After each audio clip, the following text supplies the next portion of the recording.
All right, we've got a number of guests coming in. Hello and welcome. I'm Gary Huggins, Executive Director of the Direct Selling Education Foundation. Welcome to our discussion of protecting your brand from data privacy risks. Data privacy, as we know, isn't just a compliance issue, it's a brand and revenue protection strategy. With increasing regulatory scrutiny and data breaches making headlines, missteps in handling survey and other data can really be costly. So we welcome you to this discussion and our great guests that will cover the hidden risks in customer and Salesforce surveys that most companies overlook.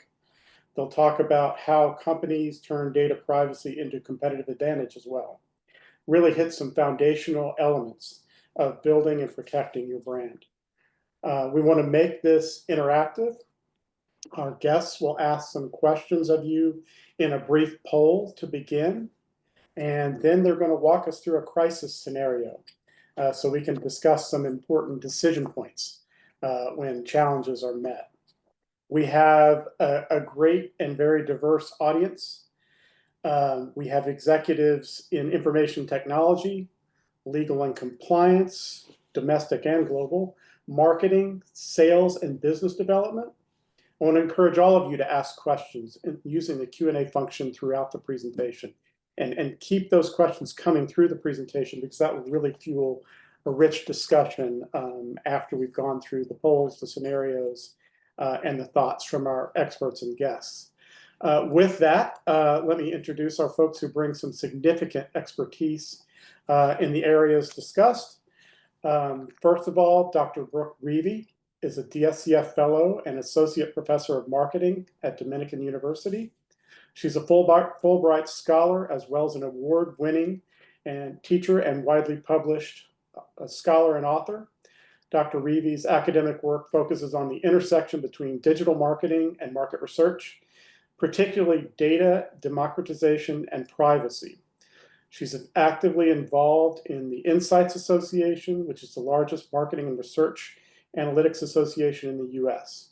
So Brooke, welcome and thank you.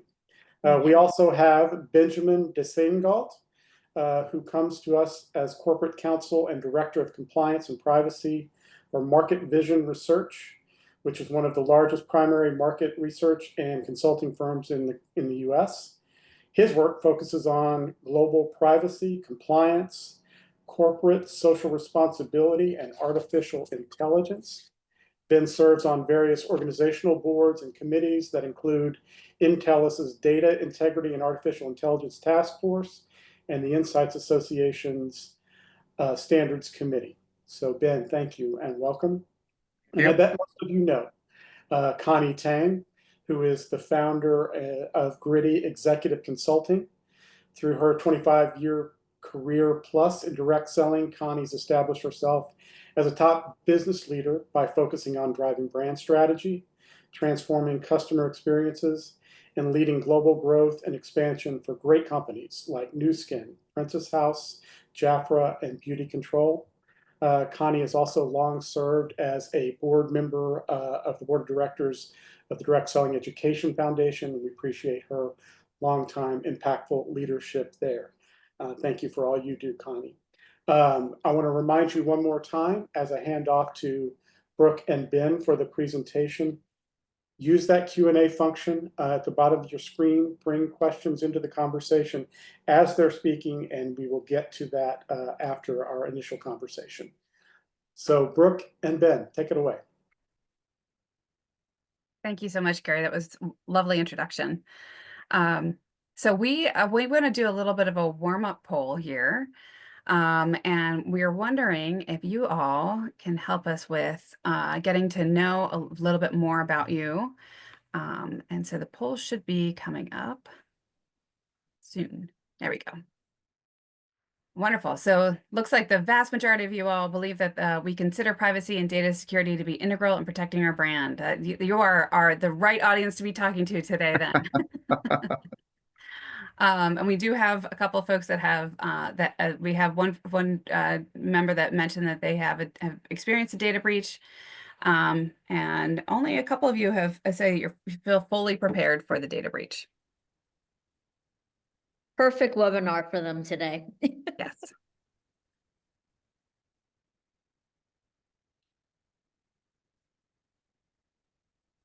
Okay, so the next step is we came up with a fictitious crisis scenario.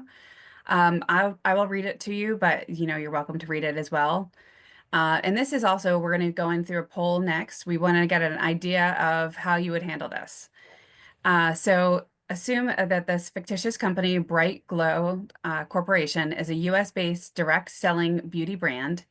They experienced a major data breach when an internal error publicly exposed customer feedback online. The IT team had migrated the customer feedback database to a new cloud server to improve analytics. Unfortunately, the server was misconfigured and left unsecured and publicly accessible, no password protection or encryption.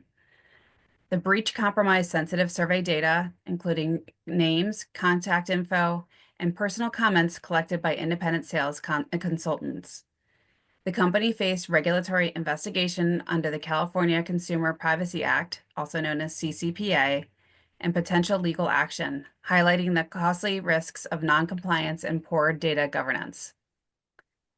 So we want you guys to think about this and how you as a company would handle this. And we've got a couple of other questions that we're going to be launching in a second. So I'll give you more time to read this and think through what you would do, and then we're going to launch the poll. While people think about that, Brooke, I think it's worth noting that I often find that people conceive of data breaches in a sort of old-fashioned manner, right? A bad actor is coming in and stealing things, right? A hacker is breaking into your systems. But more often than not, it is just an error or an accident or something being, as in this example, misconfigured that results in breach. And the definition of that word has expanded pretty considerably over time to where now it's really anything that goes wrong that results in liability for the breached entity. That's a great point, Ben. Thanks for pointing that out. Yeah, it's true. I think if I've seen a couple of different statistics, but it's something around the lines of like if you accidentally attach the wrong Excel sheet to I think it's like 76% of people have admitted to doing that within the past year. And I've also seen things of just a bunch of other statistics, and it's pretty high. It happens pretty often, and it just can happen. So, but something like this where misconfiguring a database is also very common. Extremely. And the little things are there's a mindset shift that needs to happen, right? Where we're not all necessarily accustomed to thinking of sending a file to the wrong person or having permissions to a certain folder on the server being lax, right? We're not necessarily all conditioned to think of that as being really problematic and opening the whole company up to liability. But oftentimes, when we're talking about breaches, that's really all it is. All right, and so next we're going to ask if we can go to the next page. We are going to have some scenarios here for you guys to consider. And so again, for those that are listening and not able to read it, I'll read to you what we're looking at. So question 1, under the CCPA, what are some of the consequences businesses may face if they are found non-compliant after a data breach? So the option is revocation of a business license, suspension of operations by the CCPA, monetary damages of $799 per customer per incident, and administrative fines of $2,663. Mandatory product recalls for customer protection. And then question 2, why is the breach particularly damaging in the context of direct selling business models? And the options for the answers are direct selling companies have fewer IT staff than traditional companies.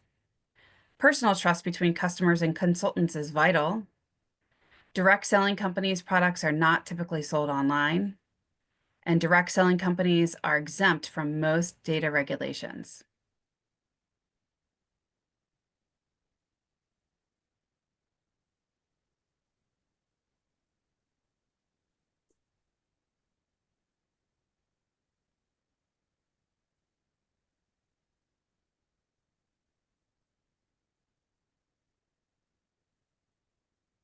And there is a third question, so everyone will need to scroll down.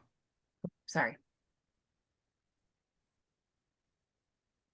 Thanks for that, Ben. It's good teamwork there. Question 3. What reasonable strategic takeaway could Brightglow implement following the incident? The answer options are shift from cloud storage to paper-based data collection, prioritize revenue over data security in growth periods, integrate data privacy into long-term corporate strategy, or reduce the number of independent consultants to limit liability. Alrighty, Ben, do you want to tell them the right answers? And as you were reading out the options for the first question, I was like, wow, the right answer is so specific that it's clearly we've given the game away. But yes, under the CCPA, the primary penalty is monetary damages per consumer. So if a breach has resulted in you having Connie, Brooke, and my information, we can each come after you for $799. And in addition, the state will go after you for $2,663. It is worth noting, too, that those numbers are so specific because they increase them as time goes on. So last year, it was $750 per consumer in terms of what we can get, and $2,500 in terms of what the state will fine you.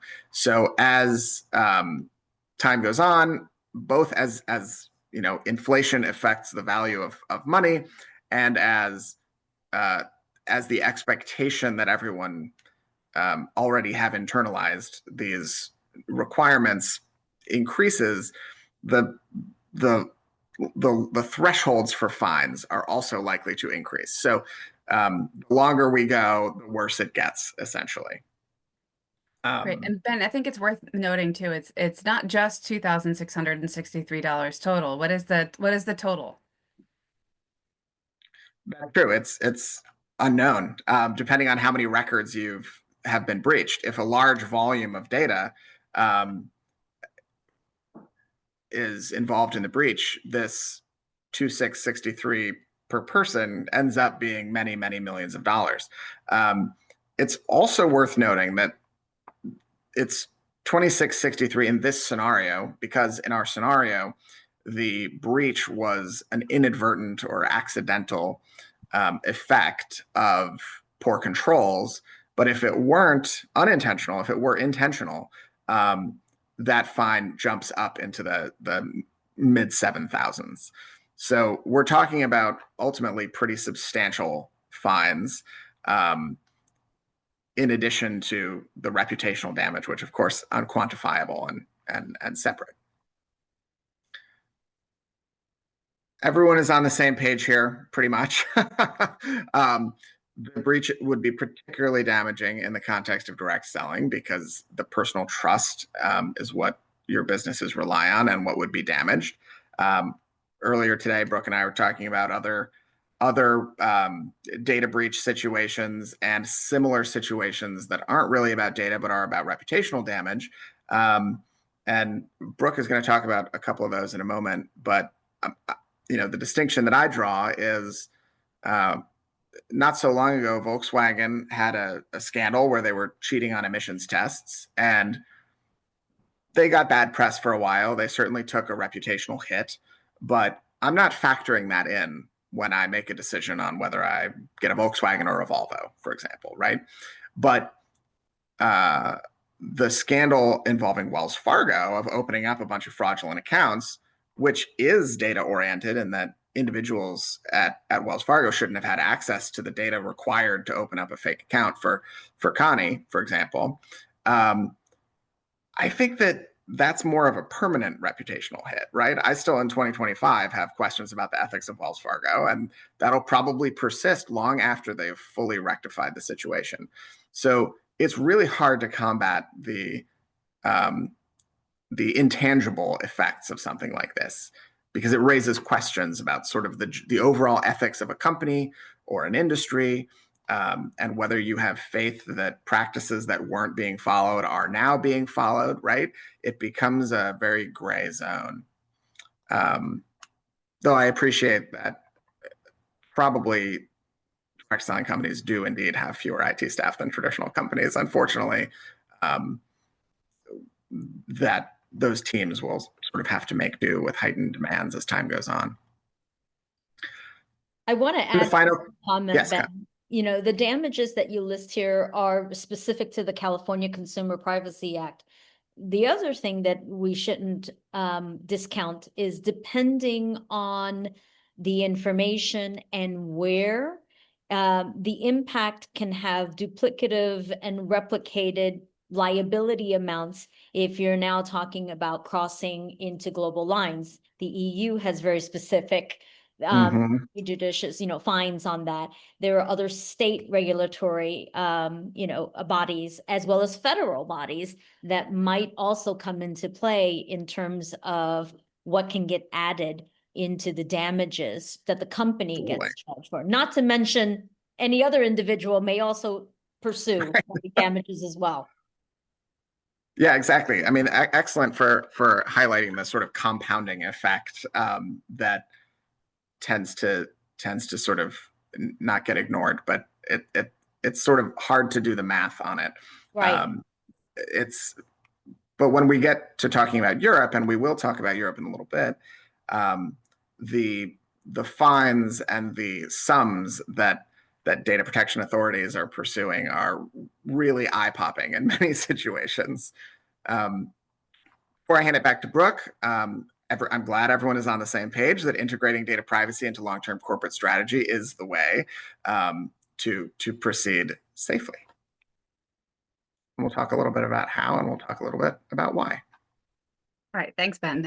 And Connie and Ben, I'm sure you guys can agree we have a very sharp group here.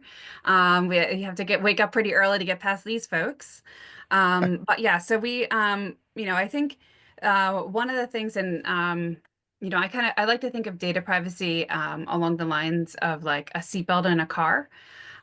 Where just because every day, when I get in my car, it doesn't necessarily mean that I'm going to get into an accident. We still need to make sure that we have that there just to be able to protect us, God forbid. I think that there, in general, just from the type of experiences and conversations that I've had with folks, there's oftentimes not a huge level of protection going in. I think there's a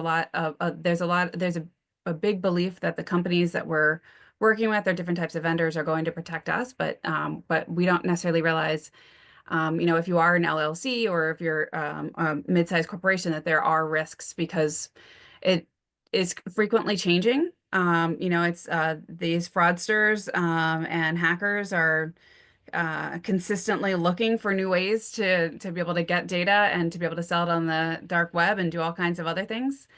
We can learn from some of the mistakes of the past, and we can learn from some of the other things that we have going forward. So an example in the past is T-Mobile had a huge data breach. This was back in 2021.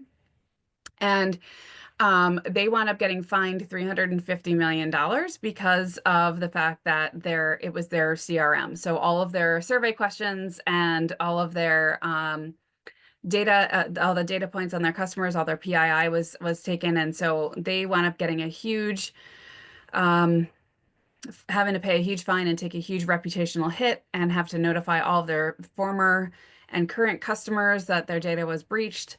In a way that, they're still having to essentially pay for that in the long run. Okay, so if we go to the next slide, Ben is going to go over some of the laws just to give you guys an idea, an overview of what's going on. And Connie, please feel free to jump in whenever you want to add on about what we're discussing. Absolutely. Yeah, even from what we've said, I think people often have the impression that privacy is a sort of California and Europe issue, and that isn't true. It is in fact really odd in the scheme of the world that the U.S. doesn't have a comprehensive federal privacy legislation, and North America is what is cut off there is North America and the Caribbean. But North America and the Caribbean are sort of the odd man out on the world stage, where Europe is, of course, 100% covered by comprehensive privacy regulation, but South America, Asia, and Africa are also all covered more than we are. And the important component of that is that as time goes on, this might not have been true 10 or 15 years ago, but in 2025, most organizations are to some degree global organizations. We're operating across at least 2, probably 3 or 4 continents, and are collecting, just by dealing, the normal course of dealing with other entities, collecting huge amounts of data, while also all being in one of the few countries that is less prescriptive about how we deal with it. So there's an inherent risk there of, we dip a toe into the European market and then all of these rules suddenly apply that if we had stayed in the United States, we would consider to mostly be, a California issue. But even though for a lot of companies, that's sort of well, I'm now expanding into Europe, or I'm expanding into South America, and now I need to acquaint myself with these new rules. The rules themselves, and sort of in line with what we were talking about a moment ago about California increasing fines over time, is that these laws are not themselves new. And I'm actually going to jump out of order just because I've led myself astray here. In that these laws and regulations are not new. This year marks 8 years of GDPR. And as it ages, the authorities that enforce it have decreasing tolerance for noncompliance. And what that looks like is, as time goes on, fines get more frequent, fines get bigger, and fines get levied for increasingly sort of trivial things, to a point where now, 8 years in, the harm doesn't necessarily need to be truly harm, right? It can be nominal harm. It can be the harm of, you had some data on me and now that data is uncontrolled and I'm dissatisfied with that outcome. That's sufficient to be harm. So we in the US often come from this place of, it's not just that something happens, but it's that something bad has happened as a result of the event. And that doesn't really hold true anymore, because most other jurisdictions are following the GDPR example because it was first. I do want to go back, though, to say, why are we focusing so much on this? And it's that we're talking about huge amounts of money and a really large number of fines. I mean, in those 8 years, we're talking about almost 2,500 fines issued across Europe. And we're talking about billions of dollars. That's something that not every company can, and not really individual multi-billion-dollar fines, but individual tens or even sometimes hundreds of millions of dollars when we're talking about, Meta getting fined. But these are still amounts that not every company can weather. And even if they can, in a sense of staying solvent, the bigger the fine, generally, the splashier the headline, the more media coverage, the more in your face to the general public that case will be. So a big fine will generally also mean a lot of media coverage. People are going to be aware. And, part of the sensationalization of everything will be that whatever has happened, even if it was sort of a small accident that resulted in a big breach, a lot of to borrow a phrase from the younger generation, like a lot of shade gets thrown around when it's almost an excuse to question the ethics of an organization. When they've been fined for one thing, then it raises questions about everything else, which is not ideal, no matter how buttoned up on every other aspect of internal controls a company is. Okay, and thanks, Matt. Sorry, one thing to note too with GDPR, the way that the law was written is that it protects all Europeans regardless of where they're living. So it's not just, you don't have to be on European soil. So if there is an Italian who is living in Tennessee who is buying something online, they're protected by GDPR. And that is one of the, one of the main reasons why I think that from the digital companies that I've spoken to, that's why they tend to rely on GDPR as their guidance, just because it's oftentimes more strict. But then sometimes they bounce back and forth between CCPA and GDPR. And you touched, And Brooke, on something that I wanted to mention. The impact and how a company might be impacted is not solely dependent on having transactions. So you might also be sitting here saying, well, I don't do business in Europe. It doesn't matter. Well, reputational impact, positive and negative, is borderless and it can transcend beyond where you actually ship product and where you have commerce, right? Research and data that is derived from research. Again, your sources of your information and data collection can also be global, not relegated only to where you have transactions or where you're doing business. So I think that's something also that's really easy to discard erroneously and not really take into account. So that's something that's important. We all know a reputation is a reputation, whether you sell there or not. And that's pretty global. well, and that's an excellent point, Connie. We could be talking about something as basic as collecting a name and an email address for an email mailing list. If that gets out, it will be treated, I mean, to a certain extent, the severity will be factored in, but it will be at the most basic level treated no different from if it had been payment information and all sorts of other more sensitive data.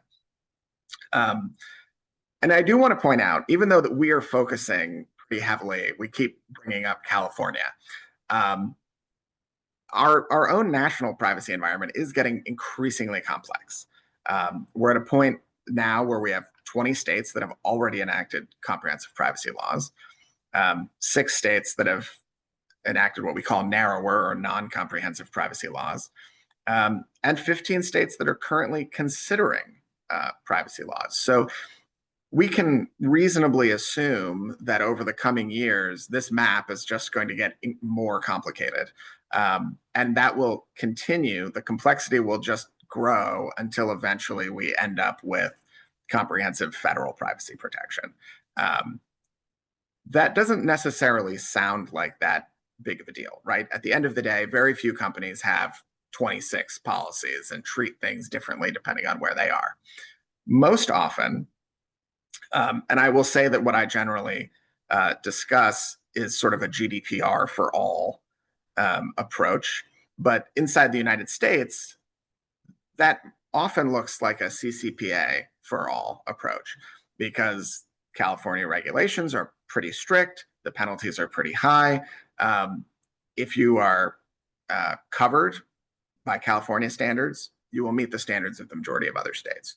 So it's become kind of the default in the United States. It's not that we're specifically talking about things that happen in California, but more that that's the guidepost, that's the signpost that other people follow.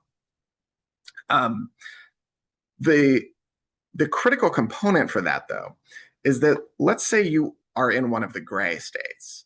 You're in Louisiana, but you have customers in every state. You have sales consultants in every state. You're shipping to every state. It doesn't matter that you aren't in a state that has the rule.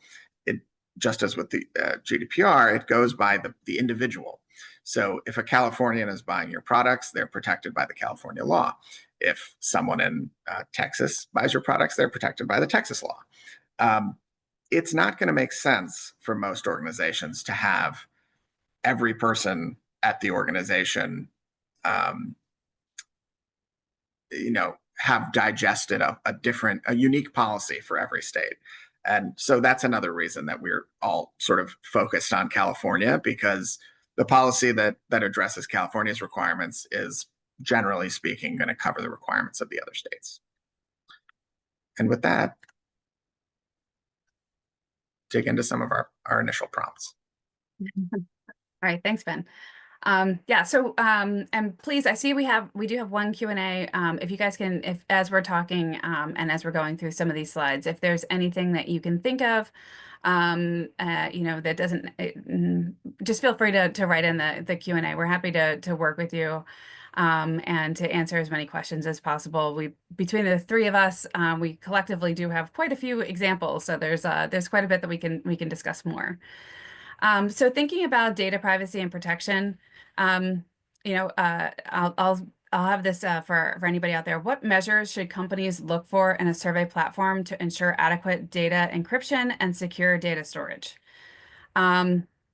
So I'm actually going to throw this towards Connie because Connie is what would you look for if you were doing something with a survey platform? And the reason why I'm throwing it towards you, Connie, is just because Ben and I probably are, we're in the weeds with this one, so. You live in this. I think Yes. I think the first question for any company is whether you're trying to manage this a data service of your own or if you're engaging, right? If you're engaging an organization to help you in your in this project of conducting surveys, I think it's really critical that there's a collaborative effort. And I think I think if there's one thing that's really important about today's discussion is that data privacy and protection has to be an integrated approach. Years ago, it used to be an IT problem.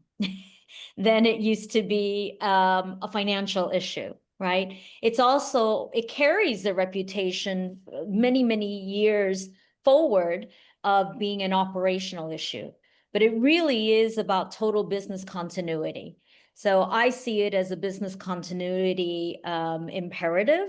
And so when looking at a survey platform for whatever information you're trying to gather as an organization for business insights or strategic development, first part is if you're trying to tackle it on your own, there must be secure ways, clear processes, clear access levels of information for both collection and ingestion, as well as insight. So when it's sort of the before, during, and after, right? There's a lot to really work through internally if you're trying to tackle it, more than just where is the data going to be kept? And is it encrypted? Is it secure? Does it have secure password, protections, levels of security by levels of individuals in the organization?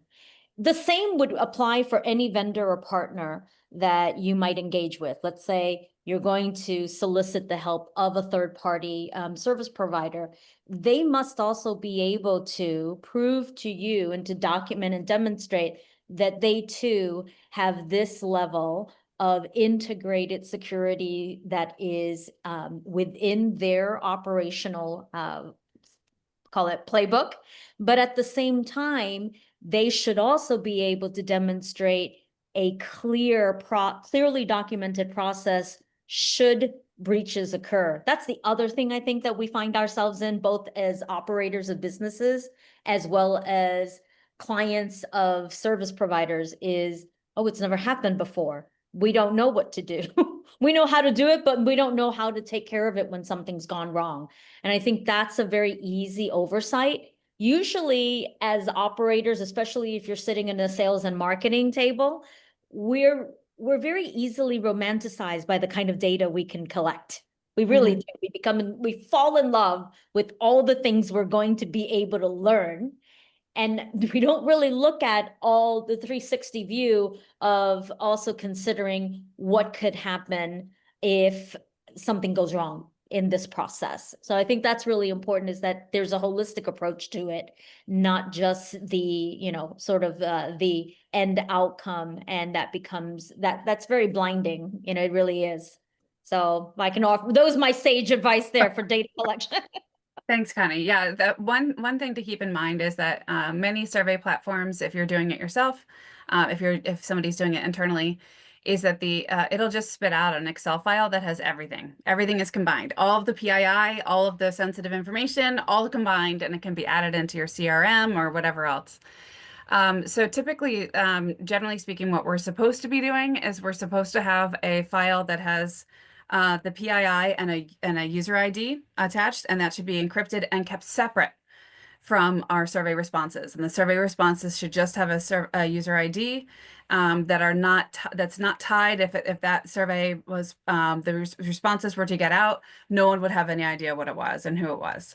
Now, does everybody do it? Absolutely not. I would say that if we were to do a survey of how many people are collecting their data and doing this, going this extra step, I would say it's probably like 5%. We're really supposed to keep those two files completely separate. And the issue is that the platforms don't do it for us. And so to go that extra step, we oftentimes don't realize we're supposed to keep that separate.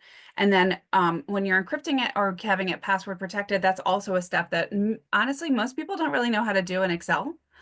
Or if they are downloading it and putting it into a different platform, they need to be able to make sure that it's somewhere that can be held that is protected and can be, and the access to it is very limited. The other thing too is that when we're thinking about collecting the minimum personal information, we're really not supposed to be collecting somebody's full birth date. We're supposed to be collecting either the month and the year, or the month and the day, but not the year. Because when we get to having month, day, year, even though that's been something that we have, for a long time, we were doing that from a demographic perspective. We were trying to do it so that we could remember people's birthdays when it came around. That's considered a PII. And so making sure that we're not collecting that information or any kind of sensitive demographics, like along the lines of, you don't want to necessarily ask somebody for their exact company, how much money they exactly make. You want to be able to let them list something in a range. Also, you don't want to necessarily ask somebody about their religion, their political beliefs. There's a lot of things that people can ask on survey platforms that you don't get flagged for, and we could collect it, but it is considered personal information, and it should be something that you should be able to, should really be justifying why you need to know that, as opposed to is it a have to know or a want to know? And if it's want to know, then it's good to think through some of the reasons why we're gathering that information. I will And also that's add that anonymizing data is not as easy as one would think it is. We You're had right. an issue where in one country, in my past, the government, for regulatory purposes, was asking for information. And to protect the privacy of our individual sales force, we certainly didn't want to give them, here's a list of Joe, and here's the information they asked for. They were willing to take anonymized data so that they can, do some aggregation and develop their own, let's call it, summary findings. But you cannot imagine how difficult that actually is. And if you're not prepared for that, that's onerous. It's a really onerous task. Well, and it's important to note two things before we move on. The first is what we traditionally think of as personal information, personal identifiable information, personal data, whatever you want to call it, has been very concrete, right? Name, birthday, phone number, email address, physical address, things like that. But with the advent of all these laws and regulations, it's really expanded to any set of data that, if combined, would make someone theoretically identifiable. So, for example, saying, let's say you don't know my name, you don't know where I work, but I'm a corporate lawyer who is focused on privacy, who lives in Texas and is, an approximation of my age, right, in his 30s. That's going to narrow it down so much that you would triangulate a couple of people. And if most lawyers have information online, right? Bar associations have our photos and things like that, that you could say, well, I remember he had a beard. And that would probably narrow it down to one person, just me. If you started from, I know that he's a corporate lawyer, specializes in privacy, or focuses on privacy, and he's 34 and lives in Galveston, Texas, that's going to give you one person. It's going to be me. So that set of information is PII, even though that's not really what we are used to thinking of as PII, right? We're used to thinking of concrete, specific data points that you can list. The other component here is that a lot of things aren't strictly prohibited. It's that you have to take the appropriate precautions. So, for example, you can collect a lot of data as long as you've informed the person through a detailed privacy policy and gotten their consent and told them the purposes that that data is going to be used for, and so on.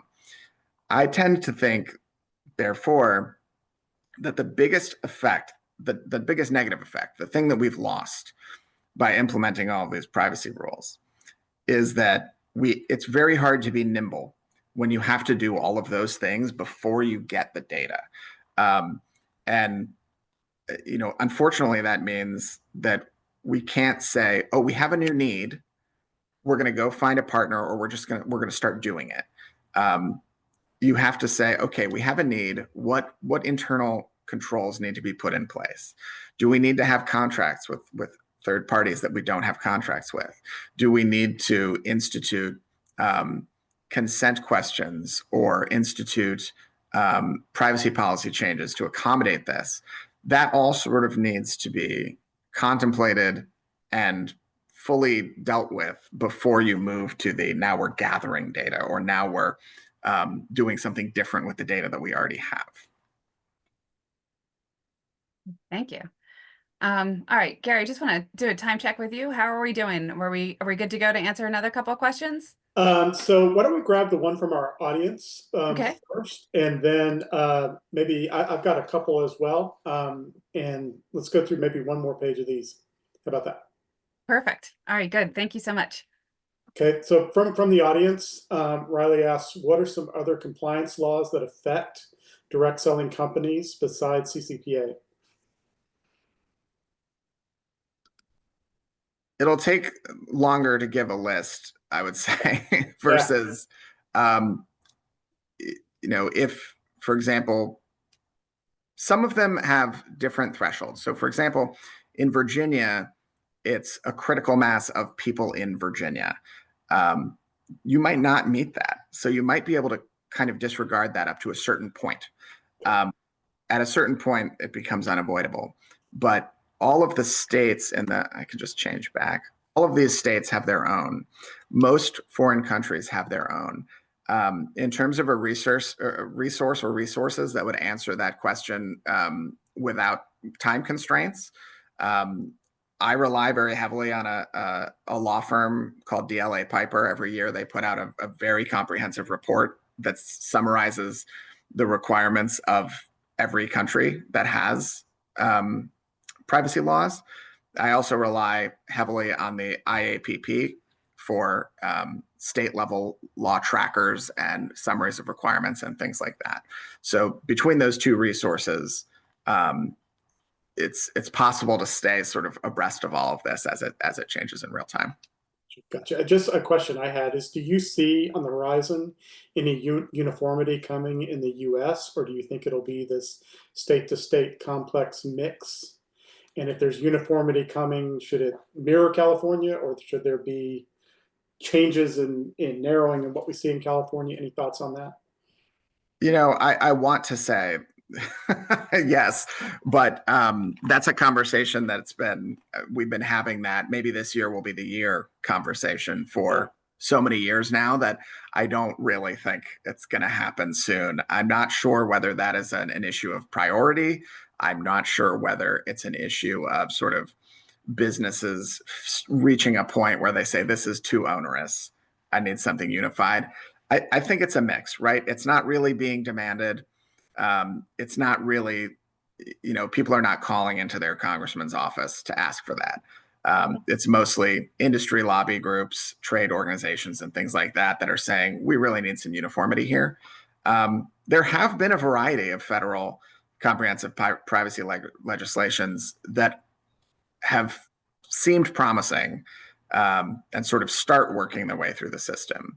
But then either they stall out at a certain point or reach some stage in the process where there's less enthusiasm for them, or even that there's too much pushback on a specific provision within them. So ideally, yes, we would have that. I'm not sure that I would necessarily roll the dice on that happening anytime soon. I do think we are starting to see sort of schools of thought where you have the California approach, and I'm originally from Connecticut, so I call it the Connecticut approach, but I don't actually think Connecticut was the first one to do it, where we have this sort of high touch, low trust approach and a lower touch, higher trust approach. And some variation in terms of, it's not universal that the data subject can go after the breached entity for money. So in some cases, it's only the attorney general of the state can pursue action. In some cases, it's anybody who was affected. And I think there's a lot of complexity in that is going to have to get ironed out, or that will result in, eventually it'll become so cumbersome that state legislatures will have to roll it back.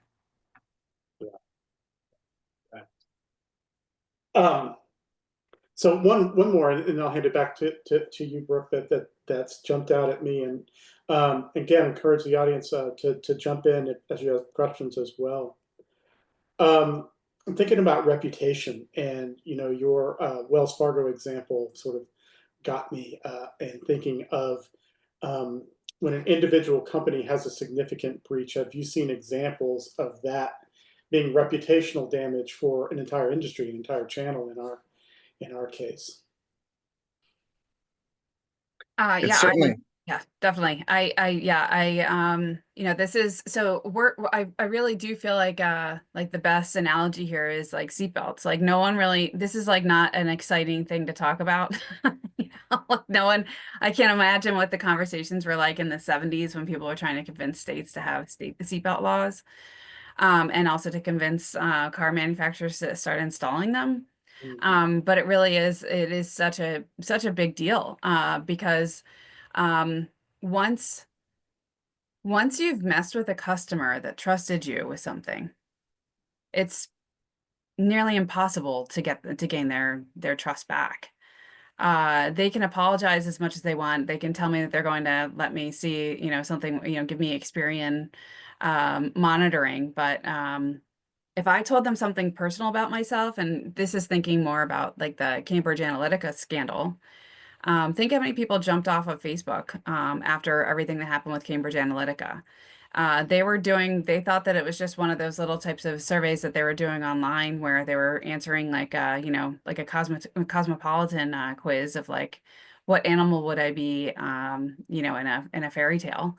And it wound up that they were actually getting profiled, and then they had different types of and it messed with their algorithm as far as they could figure out what types of emotions and how they were mostly persuaded.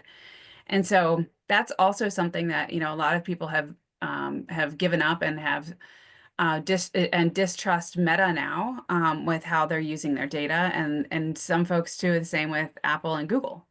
It's varying as far as, I think, once you know somebody or once it has affected you is when you worry about it the most.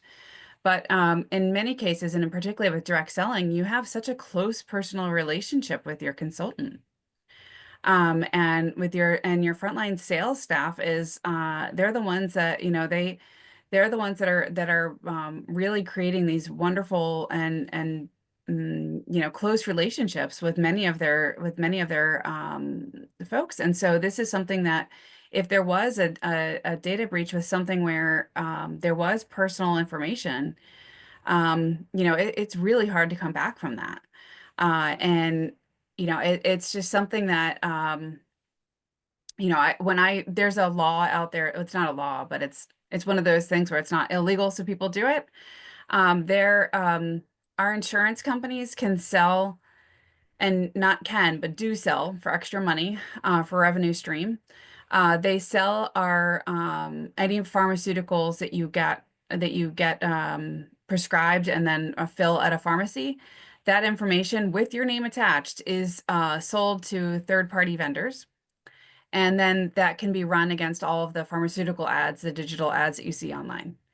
Now, when I found that out, I thought, my goodness, do I trust Blue Cross and Blue Shield? No.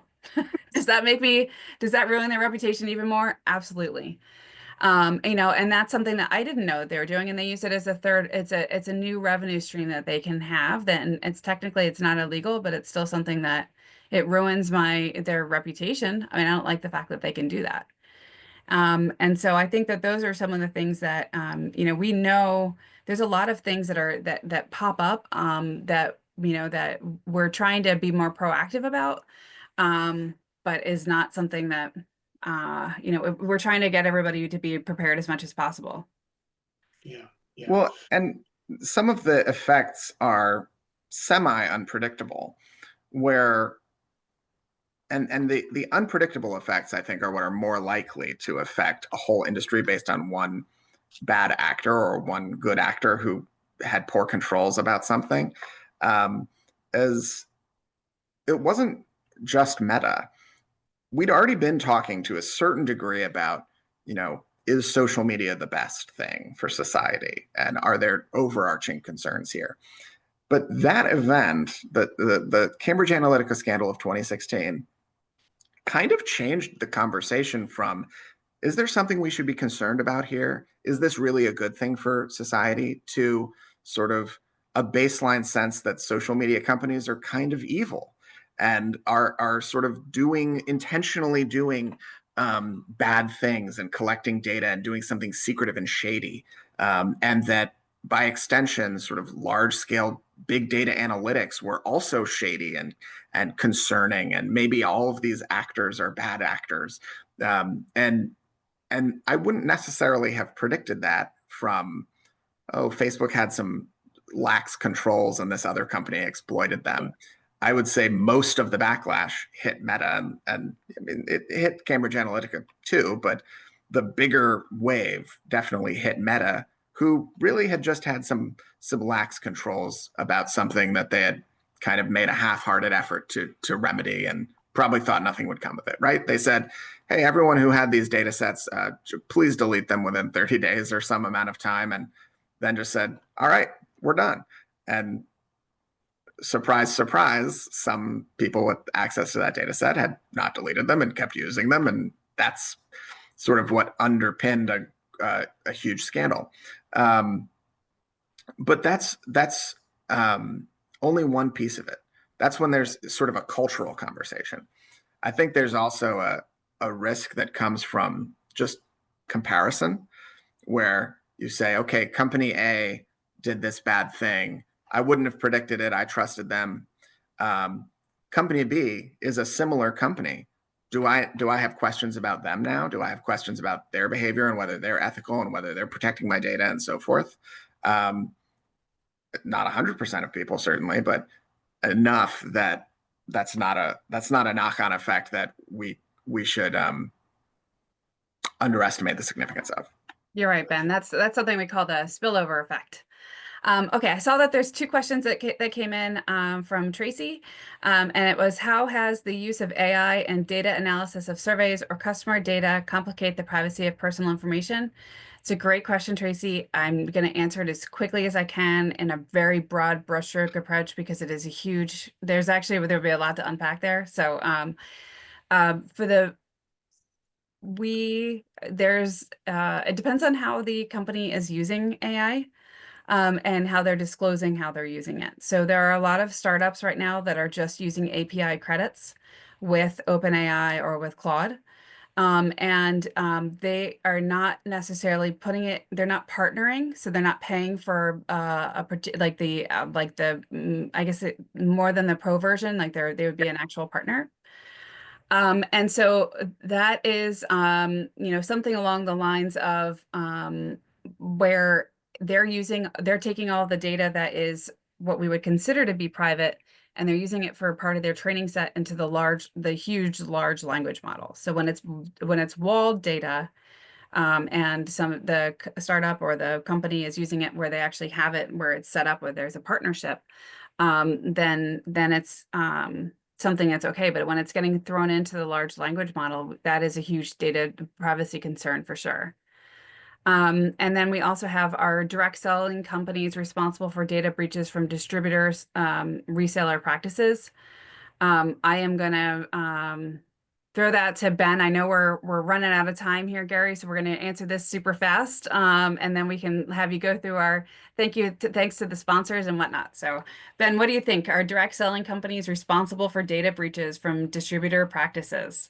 Yeah, short answer is yes and no, unfortunately. A lot of this is going to be guided by what contracts you have in place and how liability is limited in your specific relationship with that third party. Um, that said, when a company is acting as the agent of another company, the controlling company does still have responsibilities. So to a certain extent, yes, you need to be looking over your vendors' shoulders to ensure that they are behaving responsibly.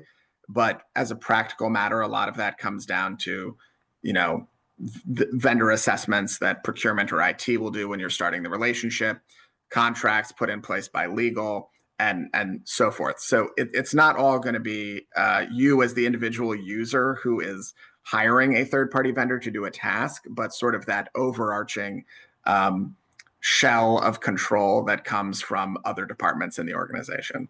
And before I kick it to Gary, I do want to build on what Brooke just said, which is that,